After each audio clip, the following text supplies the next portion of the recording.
Bienvenidos y bienvenidas al programa Sobre la Mesa, una producción del Centro de Investigación en Estudios Políticos y el Canal 15 UCR. El pasado 28 de septiembre fue el día por la despenalización del aborto en América Latina.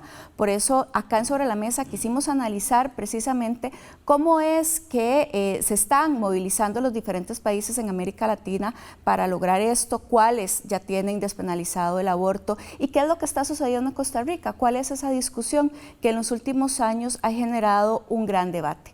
Por eso vamos a estar conversando con Laura Fuentes. Ella es doctora en Sociología de la Escuela de Altos Estudios de Ciencias Sociales de París e investigadora y docente de la Escuela de Sociología de nuestra Casa de Estudios y de la Escuela Ecuménica de Ciencias de la Religión de la UNA. Es miembro fundadora del Colectivo por el Derecho a Decidir. También vamos a estar conversando con Valeria Marín. Ella es politóloga y vocera de Aborto Legal. Y finalmente vamos a conversar con Carol Cruz, de Aborto Legal Guanacaste y de la Red Nacional de Anticoncepción. Así que a las tres, muchísimas gracias. Para iniciar, Valeria, tal vez podríamos empezar explicando por qué, a pesar de que el aborto es, digamos, es un tema de discusión pública, ¿verdad? Esto se da desde el ejercicio del control social sobre, en realidad, los procesos reproductivos y la autonomía de las mujeres. ¿Por qué es tan difícil avanzar en este tema y por qué es que efectivamente tiene que ver con el control reproductivo y la autonomía? Claro, muchísimas gracias. Esto tiene que ver con un control histórico de los cuerpos feminizados, ¿verdad? Y específicamente de las mujeres y de nuestra reproducción. Históricamente siempre se nos ha dicho cuándo tener hijos, cuántos tener, ¿verdad? Y se nos ha obligado a pues adoptar al hombre de suficientes hijos y hijas para que puedan continuar inclusive la propiedad privada. Entonces, no es una situación tan fácil como tal vez para la parte religiosa, ¿verdad? Y fundamentalista. Las maternidades no se ven como una elección para nosotras, sino que se toman como si fueran parte natural, como si fueran nuestra obligación, ¿verdad? Entonces, nacemos, crecemos y tenemos que reproducirnos. Esa es nuestra línea, ¿verdad? No tenemos otra opción como mujeres. Tenemos que dejar hijos y hijas.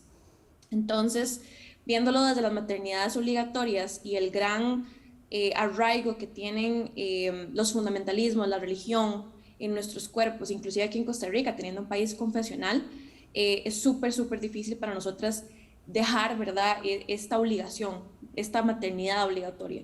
Y nos juzgan cuando queremos hacerlo, cuando lo hacemos. Laura, según la segunda encuesta de salud sexual y reproductiva, el 49.8% de las mujeres no deseó su último embarazo, ¿verdad? Según el estudio elaborado por el Ministerio de Salud. ¿Cómo afecta esto en la salud sexual y reproductiva de las mujeres? Bueno, primero muchas gracias por el espacio y por la posibilidad de estar aquí. Nada más quería corregir, yo soy integrante de la colectiva por el derecho a decidir. No es el colectivo, es la colectiva. Tenemos 18 años ya de trabajo en Costa Rica con ese nombre. Bueno, los embarazos no deseados son un problema en todo el mundo, no únicamente en Costa Rica, y generalmente es un porcentaje muy alto del número de embarazos, ¿verdad? Lo que se registra en la encuesta que usted menciona, en realidad posiblemente sea un porcentaje muy superficial, hay un subregistro enorme. La mayoría de las mujeres, justamente por el estigma social que implica la no aceptación de la maternidad, en relación con lo que decía Valeria, es muy difícil que admitan que han tenido un embarazo no deseado o que lo tienen en este momento, por ejemplo. Entonces, evidentemente que portar un embarazo no deseado afecta gravemente la salud mental de las mujeres, porque esos embarazos no deseados eventualmente han sido producto de violencia sexual también. Claro. Y hay que entender que la violencia sexual también se da en el seno de las parejas, ¿verdad? A veces pensamos en violencia sexual únicamente como una violación, ¿verdad? Hay realmente toda una mitología alrededor de la violación por parte de un desconocido en la calle, ¿verdad? Y estamos muy claras y hay muchos estudios que se han hecho a lo largo del tiempo en que la mayoría de las violaciones y abusos proviene de miembros de confianza de la familia. Entonces, eso por una parte. Y por otra parte, dentro de la relación conyugal también hay incontable, ¿verdad?, cantidad de violaciones también. Lo que sucede es que justamente debido a los mandatos del patriarcado, para una mujer dentro de una relación o fuera de ella, la posibilidad de admitir que su embarazo es no deseado implica un estigma social enorme, ¿verdad? Entonces hablamos aquí tanto de una sanción penal como de una sanción social. Incluso en los países en los que se ha despenalizado la interrupción voluntaria del embarazo desde hace más de 40 años, la sanción social hacia las mujeres que lo interrumpen continúa siendo contundente. Y Carol, ¿qué tipo de aborto es el que se puede realizar en el país? Perdón, ¿me puedes repetir? ¿Qué tipo de aborto es el que se puede realizar en Costa Rica? De momento, únicamente lo que es el aborto terapéutico, ¿verdad? ¿Y por qué es tan emblemático precisamente que se aprobara este protocolo, ¿verdad?, de atención de la caja para la interrupción terapéutica del embarazo? ¿En qué radica, digamos, esa importancia de contar con este protocolo hoy en día?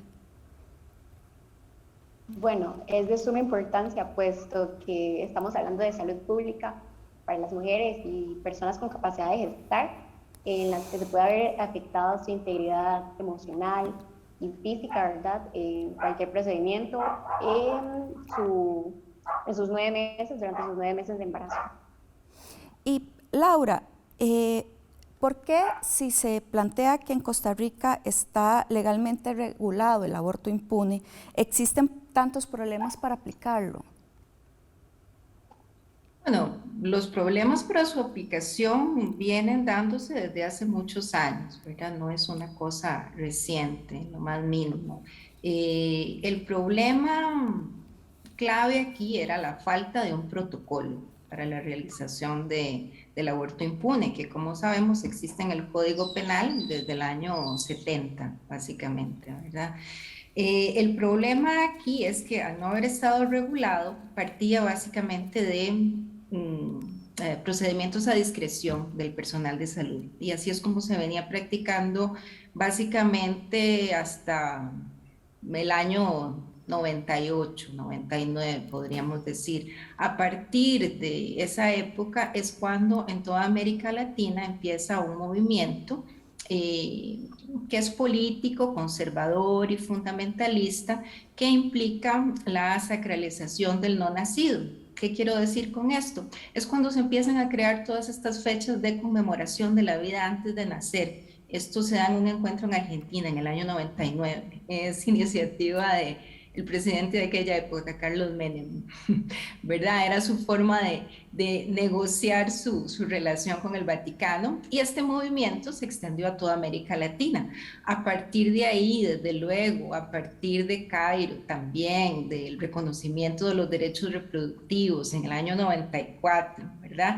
Hay un movimiento también que se contrapone ¿verdad?, al reconocimiento, a la oficialización de los derechos reproductivos, y esto tiene serias consecuencias en países como Costa Rica, por ejemplo, donde si bien existe una figura legal, ¿verdad?, como la del aborto impune, no tenía mayor regulación. Entonces, eso es terreno fértil justamente para blindar el camino a que incluso se pueda realizar este procedimiento. Posteriormente también hay una serie de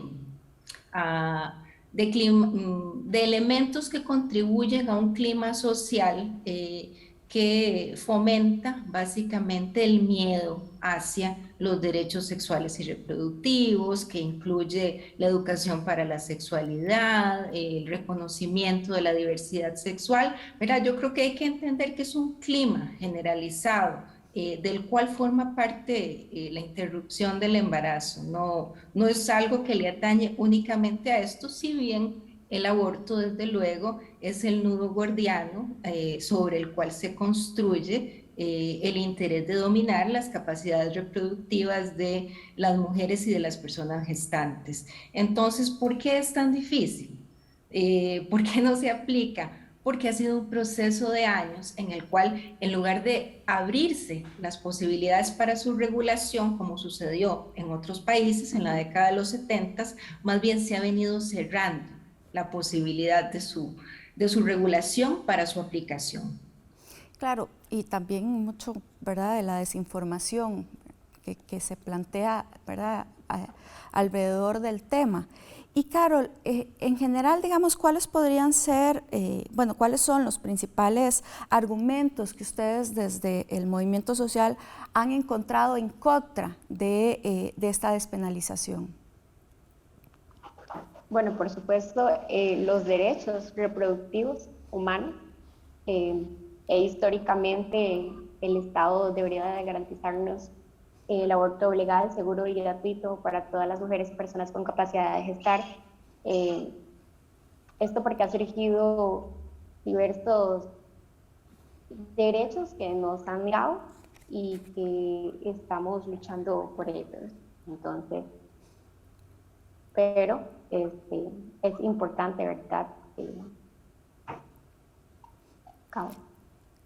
Y Valeria, también ustedes desde el movimiento aborto legal, ¿cuáles son, digamos, los principales argumentos que se les han, digamos, planteado en contra? Pero vamos a ir a un corte y cuando regresamos nos puede responder. Estamos acá en Sobre la Mesa, despenalización del aborto, ya regresamos.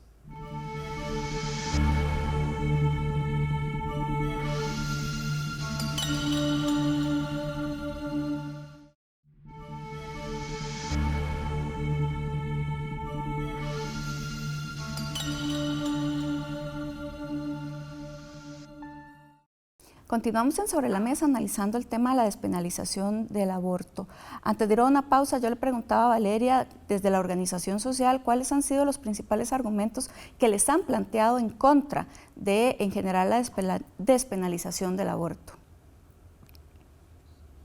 Sí, bueno, realmente es difícil muchísimas veces tener conversaciones con personas que están en contra del aborto porque muchísimas veces a nosotras nos atacan, tal vez inclusive en este contexto de pandemia, a través de redes sociales. Entonces, en redes sociales los argumentos no van a ser tan extensos, ¿verdad? Muchísimas veces lo que recibimos son amenazas, malas palabras en los posts, pero claramente sabemos que existen, ¿verdad?, agrupaciones allá afuera que están organizadas, ¿verdad?, por el derecho a la vida. Entonces, ese argumento, ¿verdad?, ya con solo que lo esté diciendo, el derecho a la vida, está completamente arraigado en una herencia judeocristiana, ¿verdad?, como comentaba anteriormente, que ve a la maternidad para nosotros como un destino biológico y como una obligación. Entonces, ese sería uno de los principales. Pero también con este derecho a la vida, lo que se expone por parte de estas personas es que estamos matando bebés, ¿verdad? Y nos presentan una imagen de un feto completamente formado de 9 meses, ¿verdad? Ya casi que ya está listo para salir al mundo, cuando la realidad es completamente distinta, ¿verdad? No se están abortando bebés, no se están abortando fetos de 9, 8 meses, de 7, excepto cuando así lo requiere un aborto terapéutico, ¿verdad? Porque la vida de la mujer estaba en peligro. Pero la realidad es que con el aborto legal tiene cierto tiempo, ¿verdad? Y usualmente en los países en los que está aprobado se maneja entre 12 y 14 semanas, pero no es, ¿verdad?, esta imagen de un bebé de 9 meses que como lo plantean muchísimas veces. Pero aún así, ese es su argumento, ¿verdad? que estamos matando, que no se puede matar, también basado en un principio judío-cristiano, y también en que esto tal vez no lo dicen abiertamente, pero nosotras sabemos que tiene mucho que ver con cómo ven a las mujeres, más que como una persona y una sujeta, como una incubadora, ¿verdad? Y si lo planteamos desde aspectos capitalistas y del trabajo, ¿verdad? En los últimos años, inclusive hemos escuchado, no sé si recuerdan, una candidata a presidenta de hace como unos años, que no me acuerdo su nombre, creo que lo lamento en eso, que ella decía que nos iban a poner a las mujeres a parir para poder aumentar la población en Costa Rica y además la mano de obra. Entonces, desde ese lado también está muy arriesgado, porque si las mujeres podemos decidir sobre nuestras maternidades, podemos decidir ser madres o no, también para el Estado y para el capital, pues se quedaría muchísimas veces sin mano de obra. Y específicamente en países de Latinoamérica, donde la mano de obra pues la pagan barata, ¿verdad? Entonces, eso también tiene mucho que ver en términos económicos, en argumentos por los que no nos dejan decidir sobre nuestros cuerpos, que tal vez no son argumentos que van directamente a decirnos, pero que con unos pocos análisis podemos deducir. Claro. Vamos a ver una cápsula que nos prepararon para el programa de hoy y ya continuamos con las invitadas.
Laura, ¿y qué dice, digamos, el derecho internacional con respecto al aborto? ¿Cómo se establece? ¿En qué condiciones?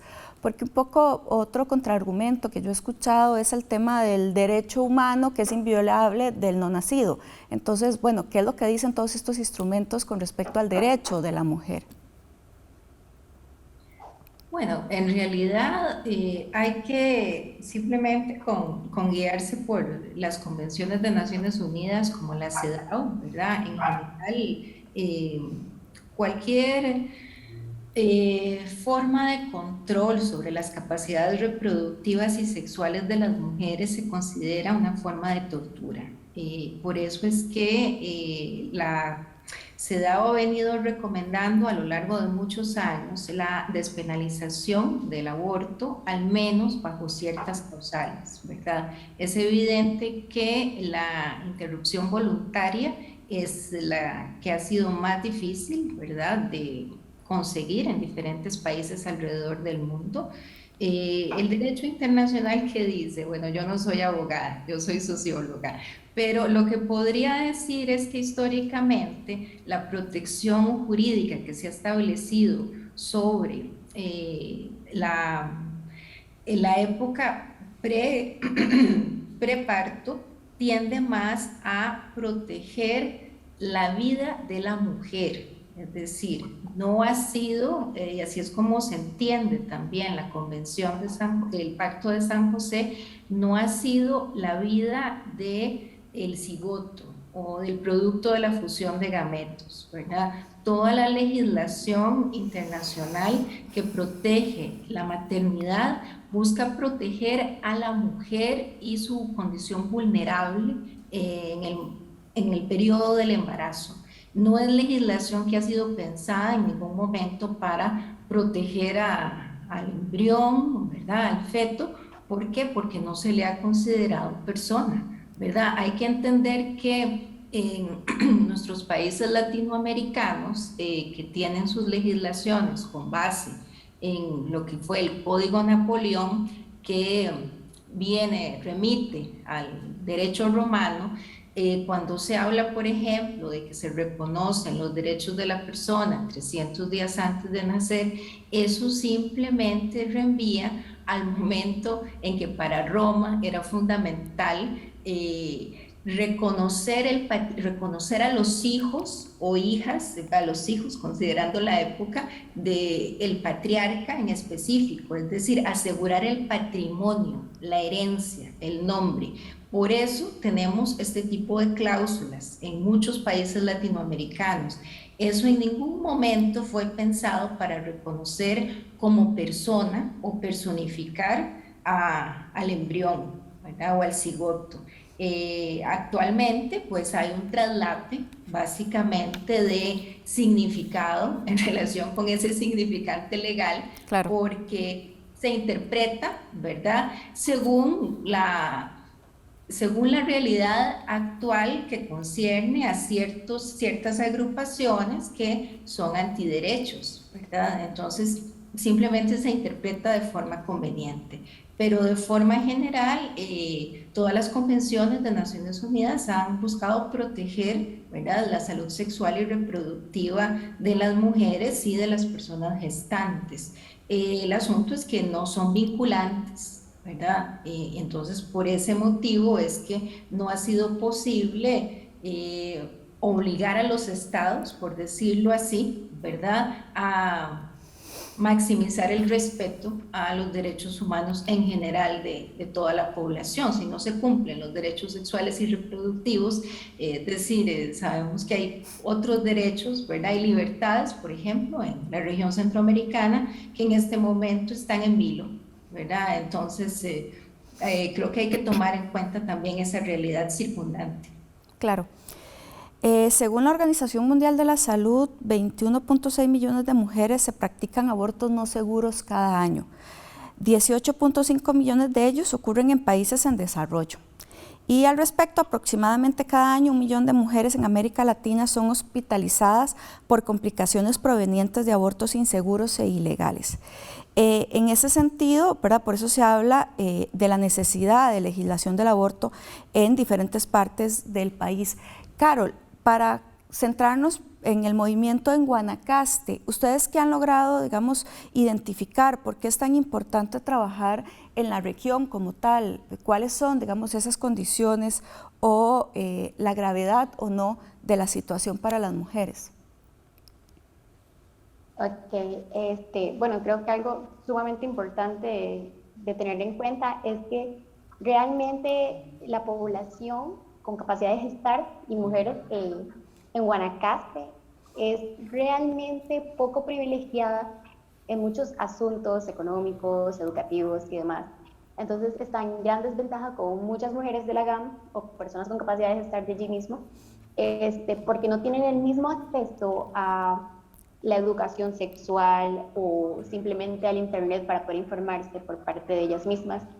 E incluso muchas de las mujeres no saben escribir, leer, entonces creo que depende también geográficamente dónde nos ubiquemos, porque no todas las partes de Guanacaste, pero sí la gran mayoría.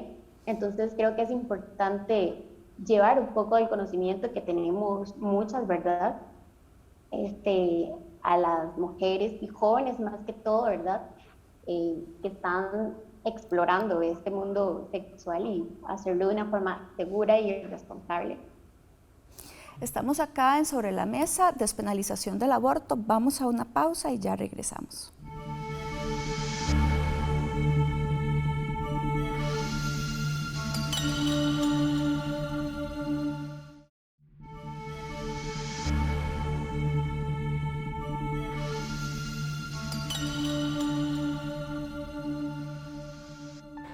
Venimos en 5, 4, 3, 2. El pasado 7 de septiembre, en un fallo considerado histórico para el país, la Corte Suprema de México declaró que es inconstitucional criminalizar el aborto de manera absoluta por parte de mujeres y personas gestantes. Los ministros del Pleno de la Suprema Corte de Justicia de la Nación invalidaron por unanimidad la legislación del Estado de Coahuila que impone de 1 a 3 años de cárcel a las personas que voluntariamente practican su aborto. A partir de ahora, el proceso judicial no permitirá que las personas que aborten entren a la cárcel. El mayor beneficio será que las personas gestantes y quienes las ayudaron a abortar podrán salir de prisión. Este fallo no supone que el abortar sea ahora legal en todo México, ni que la despenalización afecte a todos los estados automáticamente. Sin embargo, sienta un precedente judicial para su aplicación en todos los estados mexicanos. Valeria, ¿por qué es tan importante lo planteado por la Corte en México y esa resolución en el sentido no solo de lo que implica para las mujeres en México, sino también lo simbólico para el movimiento en América Latina? Creo que lo más importante es que es un gane, ¿verdad? Para todas las mujeres y personas con capacidad de gestar en México, que aunque todavía no se legaliza a nivel nacional, ni tampoco se supone que de verdad los estados van a poder generar políticas públicas para que realmente el acceso al aborto en México sea seguro o gratuito, ¿verdad? Sí supone, por lo menos, desde lo que yo conozco de las compañeras mexicanas, creo que es un alivio por lo menos saber que no vas a ir a la cárcel, ¿verdad? Que ahora hay por lo menos una ley o un precedente de derecho que te respalda en ese sentido. Pero estoy segura que todavía falta muchísimo, ¿verdad? En México para que realmente todas las mujeres puedan acceder a un aborto seguro y gratuito. Y más que todo, creo que la situación del aborto en México es muy distinta tal vez a lo que es en Costa Rica o en otras partes de América Latina, por el hecho de que en México es legal, se puede comprar misoprostol en las farmacias. Algunas veces ponen ciertas trabas, pero se podía, ¿verdad? Entonces es una realidad práctica de que muchísimas mujeres en México abortan todos los días. Y muchísimas veces lo hacen con ayuda de colectivas feministas, de grupos de acompañamiento, pero siempre estaba ese miedo, ¿verdad? No solamente para las personas que estaban abortando, sino también para las acompañantes de poder ir a la cárcel, ¿verdad? Por el simple hecho de ejercer un derecho reproductivo y de salud sexual y también ejercer algo que era pues un acompañamiento inclusive sororario, ¿verdad? De que estas mujeres igual iban a abortar aún cuando no tuvieran la ayuda, ¿verdad? Entonces creo que por ahí es un pequeño gane, pero todavía queda muchísimo más por lo que luchar. Y para América Latina, ¿verdad? Todas las luchas que han ido sucediendo en México, en Argentina, en Uruguay, inclusive en Cuba, han sido pequeños ganes que para la región funcionan como ejemplos. Y no solamente como ejemplos legales o del derecho, sino también de movilización y de trabajo feminista en cada parte de esas regiones. Entonces, por ejemplo, el movimiento de las compañeras argentinas ha sido un grandísimo ejemplo, por lo menos para los colectivos y agrupaciones costarricenses, de cómo organizarse, de cómo reclamar nuestros derechos. Y muchísimas veces pues se hacen pequeños encuentros entre diferentes países, entre diferentes mujeres y colectivas feministas que luchan por el aborto legal para hablar, ¿verdad?, de nuestros saberes, de nuestros aprendizajes, de nuestras experiencias y de cómo podemos pues lograr que sea abiertamente un derecho para todas las mujeres en América Latina. Yo creo que por eso tenemos que, ¿verdad?, poner un poquito de contexto que entre 1950 y 1985 prácticamente la mayoría de países empezaron a legalizar el aborto en sus países, ya que en 1994 inclusive 179 estados suscriben el programa de acción de la Conferencia Internacional sobre Población y Desarrollo, y gracias a esto se empiezan inclusive aún más a flexibilizar las leyes sobre aborto. Después de eso, 25 países las modernizan. Pero ¿qué pasa? Que en la América Latina esto no sucede igual. Por esto mismo que tal vez explicaba Laura anteriormente, que nuestro derecho, ¿verdad?, viene como de un derecho romano, que tiene un arraigo muy, muy importante, inclusive con la religión. Pero si lo vemos desde ese lado, el 97% de las mujeres en edad reproductiva de Latinoamérica y el Caribe. Esto puede ser que haya variado un poco ahora con algunas legalizaciones nuevas en México, en República Dominicana y Ecuador, pero de todas maneras casi que un 97% de las mujeres en edad reproductiva de Latinoamérica y el Caribe vivimos en países donde el aborto está completamente penalizado. Entonces eso sí nos da un límite a nuestro ejercicio de educación sexual, de anticoncepción y demás. Entonces es un pequeño gane para México, pero también para nosotras para poder utilizarlo como antecedentes en nuestras legislaciones, en nuestra lucha social, comunicativa, en cualquiera de esas. Laura, ¿y en qué países de América Latina es permitido el aborto y en qué condiciones? Tal vez los más importantes. Bueno, no deja de ser paradójico justamente que los ejemplos que se ponen casi siempre de los países latinoamericanos donde es permitido, pues son países que o han sido colonias o estados asociados, ¿verdad? Como es el caso de Puerto Rico, por ejemplo, la Guyana francesa, la otra Guyana también, ¿verdad? Está Cuba, como decía ahora la compañera, en este momento, bueno, Argentina, ¿verdad? También, pero realmente nos damos cuenta que son muy pocos, ¿verdad? Los países, la mayoría de los países latinoamericanos lo que tenemos son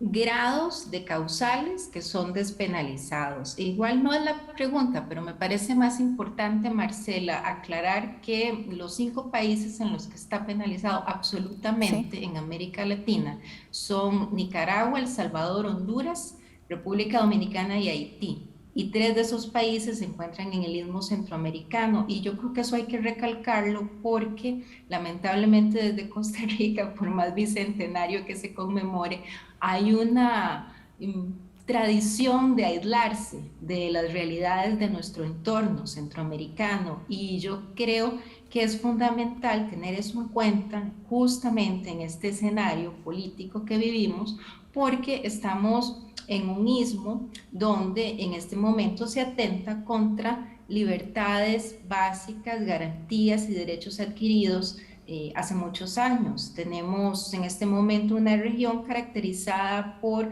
autoritarismos y dictaduras, y donde los derechos sexuales y reproductivos evidentemente se han ido también, ¿verdad?, en esa tanda. Entonces yo creo que es más importante ahora tener conciencia de nuestro contexto centroamericano que soñar con lo que puede hacer Puerto Rico, la Guyana francesa, ¿verdad? Justamente porque están bastante más lejos de nuestras realidades inmediatas como istmo centroamericano. Laura, a mí me parece que es más importante resaltarlo ahora. Laura, ya que plantea, digamos, usted ese tema, de hecho hay como una gran discusión con respecto a El Salvador, con mujeres encarceladas, ¿verdad?, que se han hecho, digamos, esfuerzos porque hay mujeres que están encarceladas y plantean que han sido abortos espontáneos. ¿Cómo se están, digamos, generando acciones en ese sentido para lograr, digamos, que estas mujeres salgan de la cárcel? Bueno, hay mujeres que enfrentan todavía condenas de más de 30 años, ¿verdad? En el momento en que se prohibió totalmente el aborto en El Salvador, mujeres que han tenido aborto espontáneo o emergencia obstétrica han sido condenadas por homicidio agravado, y esto las ha llevado a la cárcel.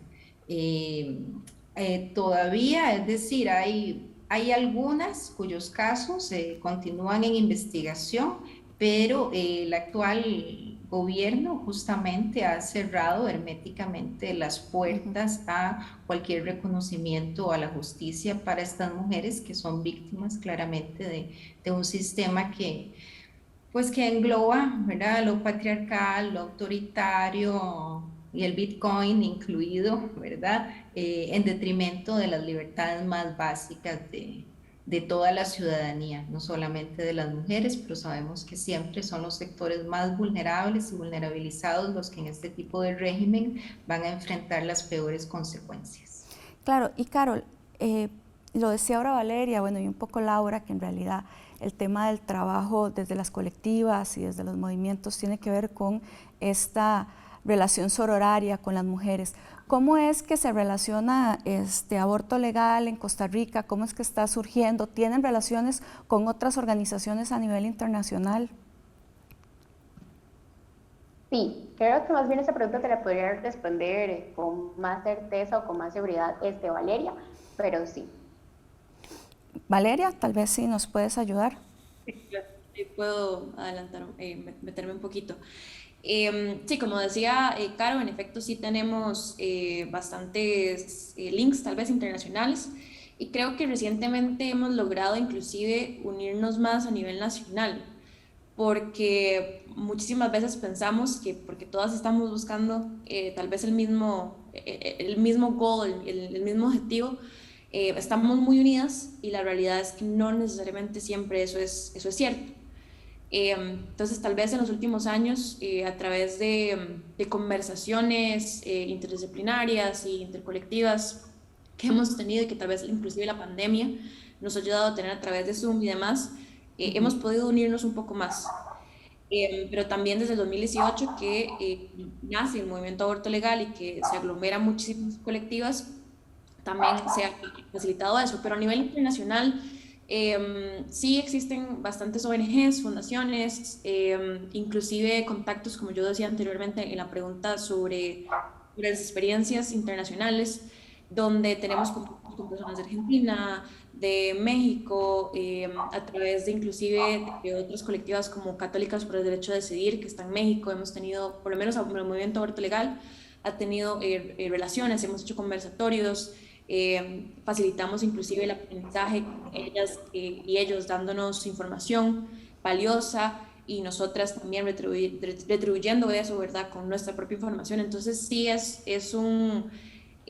compartimos información y saberes a nivel internacional, y también hay que decir que muchísimas veces también se le agradece a ONGs internacionales, no solamente latinoamericanas, sino también de Europa, de Estados Unidos, que ayudan no solamente a facilitarnos espacios, pero también muchísimas veces a financiarnos. Claro. Y eso es sumamente importante para nuestros movimientos y nuestras colectivas y agrupaciones, porque pues muchísimas veces las cosas que podemos hacer sin financiamiento son limitadas. Entonces eso también es muy importante de recalcar.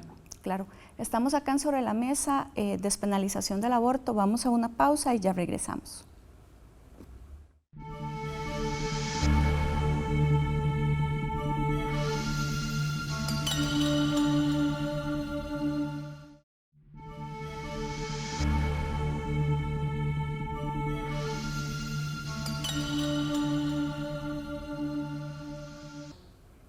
Continuamos en Sobre la Mesa analizando el tema de la despenalización del aborto, ya que el pasado 28 de septiembre precisamente es el día por la despenalización del aborto en América Latina.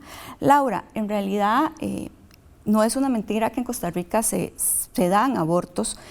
Actualmente, ¿verdad?, son practicados su gran mayoría en secreto, ¿verdad?, en clínicas privadas, por otros medios. Digamos, las estadísticas de las muertes maternas, digamos, son difíciles de obtener porque precisamente no son públicas.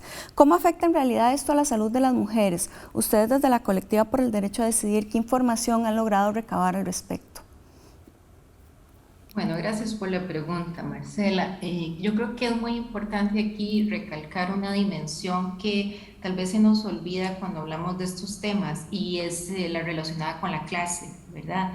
Justamente al mencionar este tema de que hay mujeres que pueden acceder al aborto en Costa Rica en clínicas privadas de forma clandestina, vamos a decirlo así. Son mujeres que tienen los recursos, tienen el capital para poder pagar este tipo de procedimiento. Hay cantidad de mujeres que no podrían soñar con, ¿verdad?, poder estar con profesionales de la salud que realicen este procedimiento de esta forma. Entonces hay una diferencia de clase que es fundamental, que siempre ha existido, pero ahora posiblemente es mucho más palpable que antes, también debido a la brecha que se ensancha, ¿verdad?, en Costa Rica, donde la clase media tiende a desaparecer cada vez más, engrosando justamente las personas que se ubican más bien en clases bajas o clases medias bajas.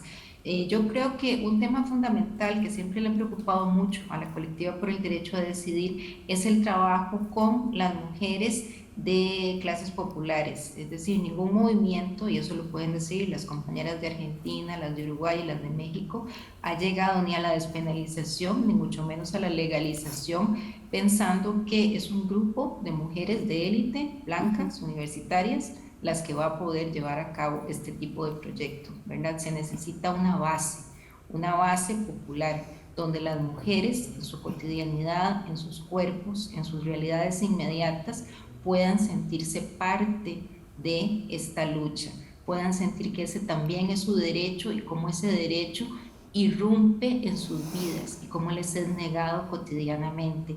El problema es que si este derecho no se trabaja, ¿verdad?, debidamente con mujeres, como mencionaba Carol ahora, fuera de la GAM, desde luego, ¿verdad?, y en grupos diversos, precisamente, donde tiene que haber representatividad y pluralismo, y también mujeres religiosas, mujeres de fe, ¿verdad? Entendemos que es un diálogo lo que se tiene que establecer, no una imposición. Así es como siempre lo ha entendido la colectiva por el derecho a decidir. Entonces, en esa medida, el trabajo en una democracia pluralista implica el diálogo, y el diálogo entre sectores que eventualmente pueden ser adversarios, como diría Chantal Mouffe, pero que se reconocen en un terreno común y que les parece legítima la propuesta de cada uno. Y ese es el terreno común para el diálogo, ¿verdad? Claro. Y yo creo que eso hay que tomarlo en cuenta a la hora de presentar cualquier proyecto de ley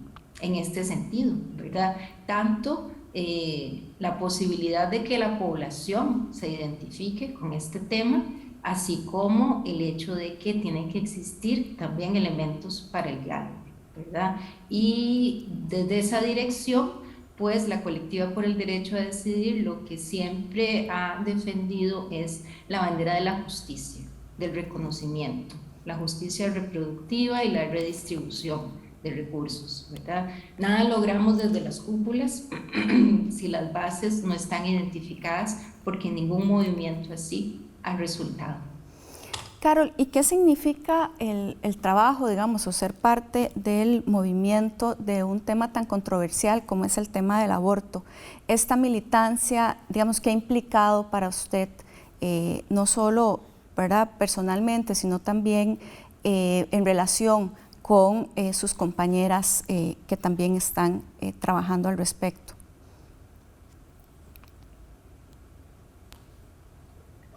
Bueno, creo que de manera personal es un conflicto constante, creo que incluso para nosotras que somos parte de, porque siempre todas y todos tenemos conductas machistas, patriarcales, que históricamente nos han inculcado de cierta forma. Entonces es un trabajo constante en el que tenemos que ir desconstruyendo socialmente. Y también por parte de otras mujeres, es un tema creo que más complicado, ¿verdad? Más cuando no comparten las mismas ideologías o tienen diferentes creencias respecto al aborto. Es complicado. Creo que en Guanacaste, puedo hablar por Guanacaste, es un tema muy conflictivo en el que socialmente no se habla en público, ¿verdad?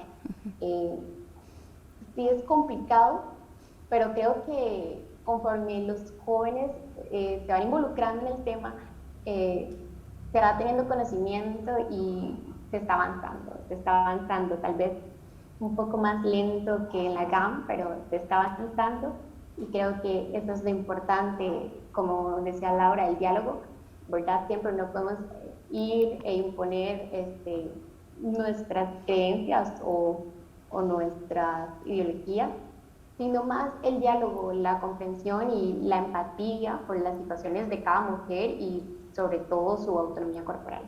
Claro. Valeria, de hecho en el 2021 oficialmente se presentó el primer proyecto de ley de interrupción voluntaria del embarazo por parte precisamente de Aborto Legal, el cual alberga más de 50 organizaciones de la sociedad civil que están, ¿verdad?, que lograron un acuerdo y que están luchando por la despenalización y legalización de este procedimiento. ¿Cómo es que surge esta iniciativa? ¿Cuál es, digamos, como la principal propuesta que ustedes plantean en este proyecto de ley? Bueno, ¿cómo surge? Desde el 2018, pero más que todo en el 2020, a principios, antes inclusive de la pandemia, para ser muy sincera, ni siquiera yo estaba, esto lo sé por mis compañeros, se empiezan a reunir diferentes mujeres del movimiento y hablan de crear un proyecto, ¿verdad? Que reúna por lo menos los pensamientos y los deseos del movimiento aborto legal Costa Rica. No con, y esto lo digo con completa sinceridad, tal vez no con un objetivo completo de que se apruebe, porque tal como lo dijo la compañera Laura, en el contexto costarricense no es tan fácil, ¿verdad?, reunir mucho menos el 5% del padrón, ni tampoco que una asamblea legislativa lo vaya a votar positivamente, sino como un esfuerzo del movimiento de empezar a visibilizar que sí hay mujeres que estamos luchando por el aborto legal, por su despenalización y legalización, y que además estamos organizadas a un nivel en el que podemos crear proyectos de ley, en el que podemos salir a las calles, en los que podemos no solamente ser mujeres de la GAM, sino también organizarnos a nivel provincial, como lo estamos haciendo actualmente en aborto legal, ¿verdad? Que ya no solo tenemos tal vez un chat, sino que inclusive tenemos chats en Punta Arenas, en Guanacaste, en Limón y demás, que hemos estado expandiendo pues el movimiento, por así decirlo, y que lo vamos a seguir haciendo con los plantones a nivel nacional, no solamente en la GAM, sino en Punta Arenas, inclusive el surgimiento de la colectiva de las chicas de Punta Arenas porteñas por el derecho a decidir, ¿verdad?, en Punta Arenas, que son un grupo bastante unido. Todo eso lo hemos logrado conforme hemos ido construyendo el proyecto de ley, ¿verdad?, porque de cierta manera eso pues emociona, pues entusiasma de que sí vamos para eso, ¿verdad?, de que lo estamos logrando. No necesariamente significa que ese es el proyecto que va a quedar o el proyecto que se va digamos, a finalmente convertirse en ley, pero para nosotras era muy importante empezar a ponerlo en la mesa. Entonces, cuando esto sucede, nos empezamos a reunir, cae la pandemia y de cierta manera yo creo que nos facilitó tal vez el hecho de reunirnos, ¿verdad?, a través de Zoom, y también asegurándonos de que las compañeras que no tuvieran acceso a internet también pudieran darnos insumos y demás. El proyecto se pasó, se leyó varias veces, duramos un año construyéndolo, ¿verdad? Pero algunos de los elementos clave que para nosotros eran muy importantes era que el proyecto no solo hablara de despenalización, sino que incluyera legalización, ¿verdad? Que eso, y por legalización me refiero a que no es lo mismo despenalizar, por ejemplo, como sucede actualmente en México, que tal vez está despenalizado a un nivel judicial, de que no te pueden mandar a la cárcel o condenar, pero no significa que se legaliza a un nivel de políticas públicas donde se haga realmente un acceso universal para todas las mujeres, sin importar su clase. Entonces, para nosotros esto era muy importante. Y también nos preocupaba que si eventualmente lográramos, ¿verdad?, pero no era principalmente nuestro objetivo, que el proyecto llegara a la Asamblea Legislativa, queríamos blindarlo a los posibles cambios que podría sufrir en la Asamblea Legislativa. Entonces, desde la exposición de motivos nos aseguramos de que estuviera completamente pues bastante claro cuál era el objetivo.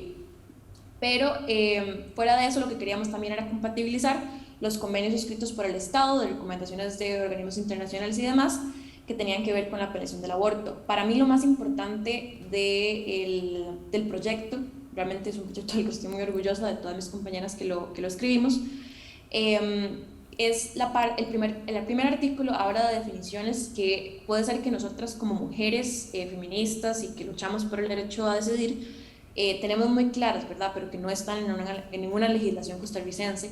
Entonces, todo el primer artículo nos encargamos de introducir a la legislación, o queríamos que se introdujera a la legislación, el aborto no seguro, el aborto inseguro, el aborto terapéutico, pero ya un poco más ampliado, el aborto voluntario, inclusive la definición de personas con capacidad gestante, porque no es algo, muchísimas veces en la lucha se nos olvida, ¿verdad?, que también hay, aparte de mujeres, otras personas que tienen la capacidad de gestar y que también es importante que se les incluya en la lucha.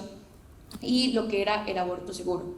Pero también incluimos partes de educación, ¿verdad? De que se puede hablar de aborto inclusive desde los colegios, de que sepan que la maternidad no es el último, una vez que estamos embarazadas, que ya eso es lo que hay, ¿verdad? Sino que también tenemos derechos para decidir.